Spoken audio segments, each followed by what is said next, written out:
Let's explore how to make application programming interface, or API calls using the requests module in Python. This is a fundamental skill for any Python developer interacting with web services. The requests module is a Python library designed for making hypertext transfer protocol, or HTTP requests.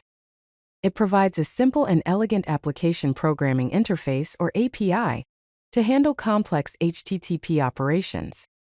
It is the most popular HTTP client for Python. To install the requests module, you can use the pip install requests command. Then you can import it with the import requests statement. Let's look at how to make basic GET and POST requests.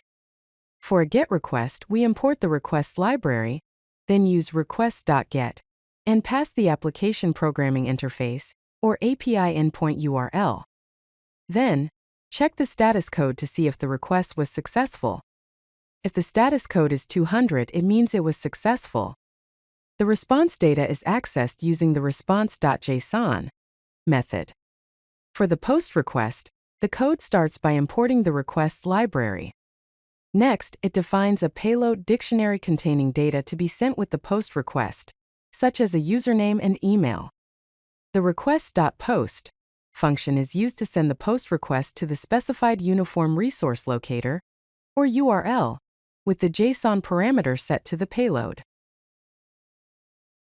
The requests module allows for a lot of customization, such as adding custom headers, query parameters, authentication, cookies, sessions, timeout configuration, and secure sockets layer, or SSL verification.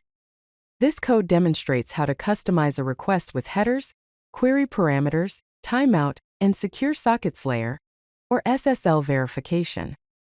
Custom headers are added to the headers dictionary, including user agent and authorization for authentication.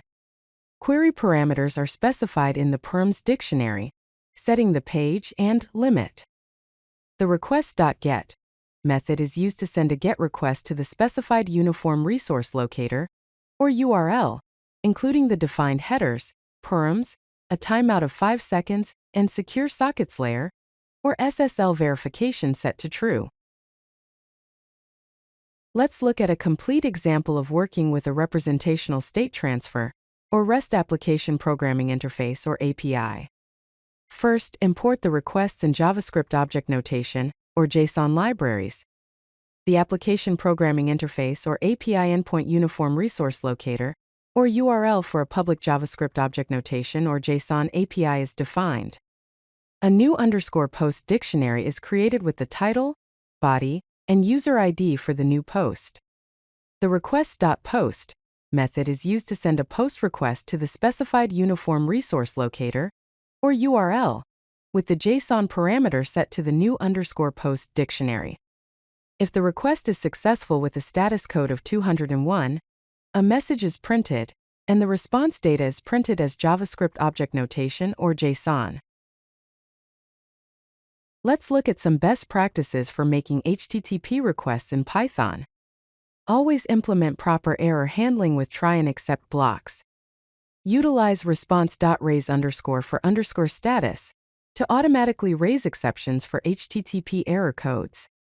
Employ requests session for multiple requests to the same host. Always set timeouts to prevent hanging indefinitely. Always check response status codes and content types before processing data. Use response.json for JavaScript object notation, or JSON responses, response.text for text, and response.content for binary data. If you like this video, hit that like button and don't forget to subscribe. Visit CodeLucky.com for more such useful content.